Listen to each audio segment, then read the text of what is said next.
Hi guys, Joe Walker here, and today we're in the Isuzu DMAX LS E. This is the top of the line 4x4 variant of the DMAX, and I'd have to say that this looks a lot nicer than the LSA. But is it worth your money? Let's find out.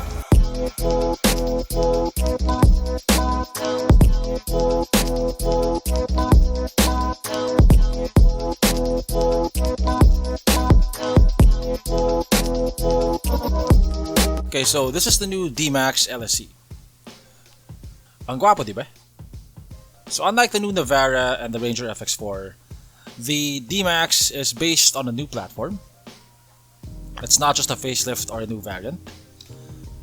It will now share the same platform with the Mazda BT50. Hindi na same platform with the Colorado. So basically almost everything is new. From the chassis to the body panels. The engine has also been improved, and also the suspension. In terms of styling, I think it's a significant improvement over the previous generation. It looks more aggressive, and it looks more macho. It has sharply angled headlamps, and it has fangs for grills. Mukha siyang galit na galit. The headlamps of the LSE are LEDs with LED DRLs. This is the only variant of the DMAX that comes with LED lights or DRLs. On the outside at least, it looks almost exactly the same as the LSA variant, except for the headlights. Like the LSA, it also comes with 18-inch wheels, which are exactly the same design as the wheels of the LSA.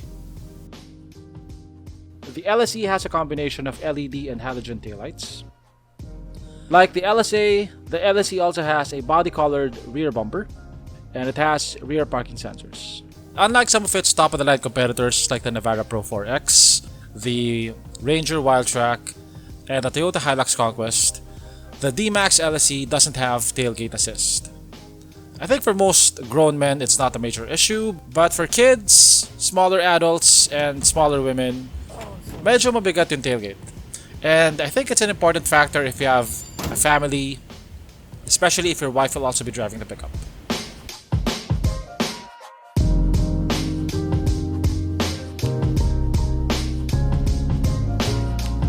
So the interior of the LSE looks a lot nicer compared to the LSA.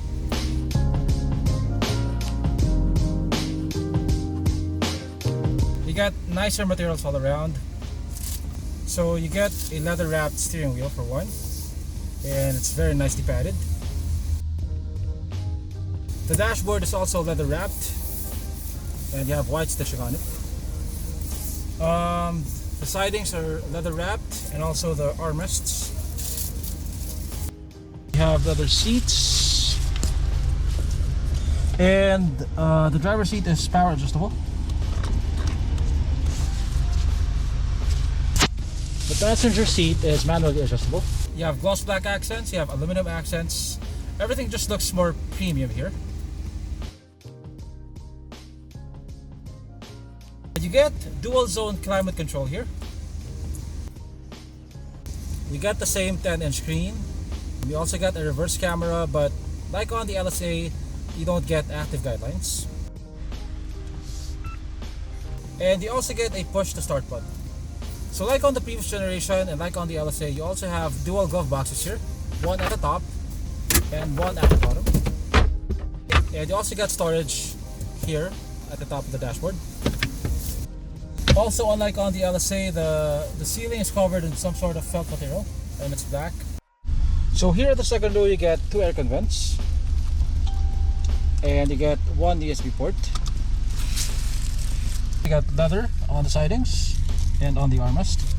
So overall, I think the difference is pretty significant. You feel like you're in a more expensive vehicle here, while on the LSA it feels more like a base model.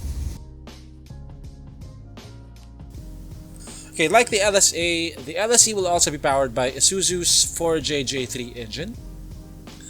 It's similar to the last generation's 4JJ1, but the power output and efficiency have been improved. It now produces 187 horsepower and 450 Newton meters of torque. It's also a lot more quiet now. You can barely hear the engine at idle, but when you rev it, you get reminded that you're driving a diesel. It's still not as quiet as some of its competitors. There's only one transmission option for the LSE, and that's a 6-speed automatic.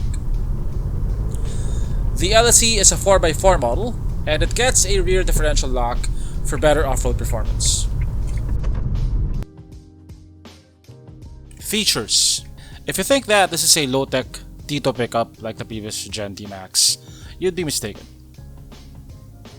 Aside from the 10.1-inch screen, which is the largest in its segment, it also has a suite of active safety features and driver assist features that make it a lot safer and a lot less stressful to drive.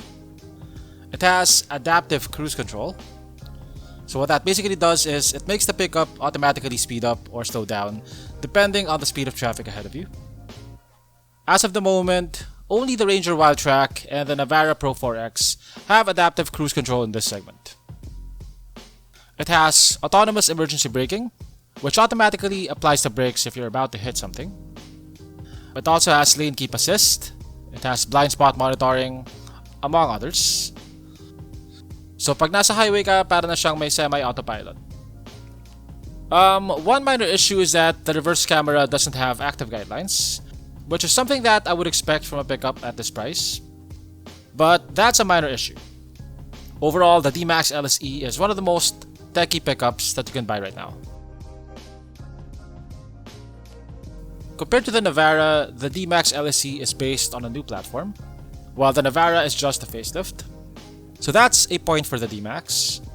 5 years down the road, the DMAX will probably still look current, while the Navara may look a bit more dated.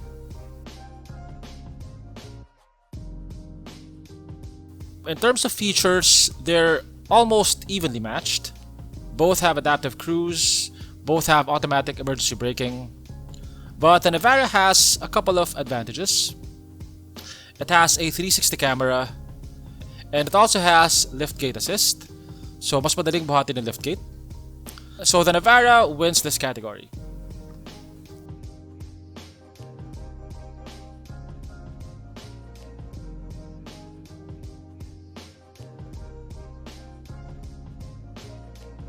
Hands down, the DMAX wins this by a huge margin.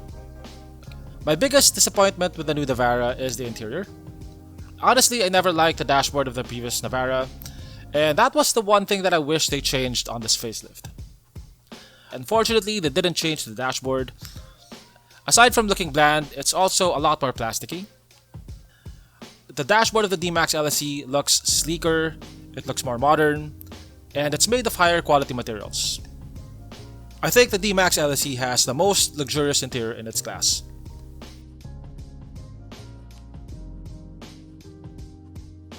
The new Navara still has the same engine as last year's model. It's still the same 2.5-liter engine that produces 187 horsepower and 430 Nm of torque. That's almost the same as the output of the DMAX, although the DMAX has slightly more torque. In terms of suspension, the DMAX has leaf springs at the back, which makes the ride a bit more bouncy. The Navara has coil springs, which results in a softer ride. The compromise though is that the Navara has a slightly lower payload capacity. The Navara Pro 4X has a payload capacity of 1,017 kilograms, while the DMAX LSE has a payload capacity of 1,120 kilograms. I'd say in terms of mechanicals, it's more or less a tie here.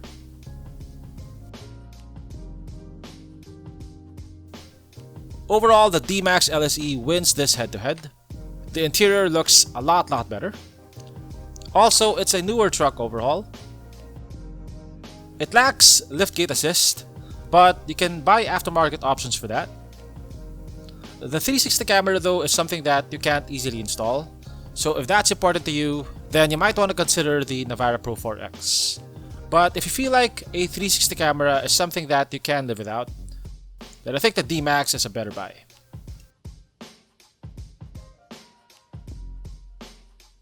The steering ratio is pretty slow. You can wiggle the steering wheel like this and nothing much happens. The ride with two people on board is a bit bouncy, but you should expect that from a pickup.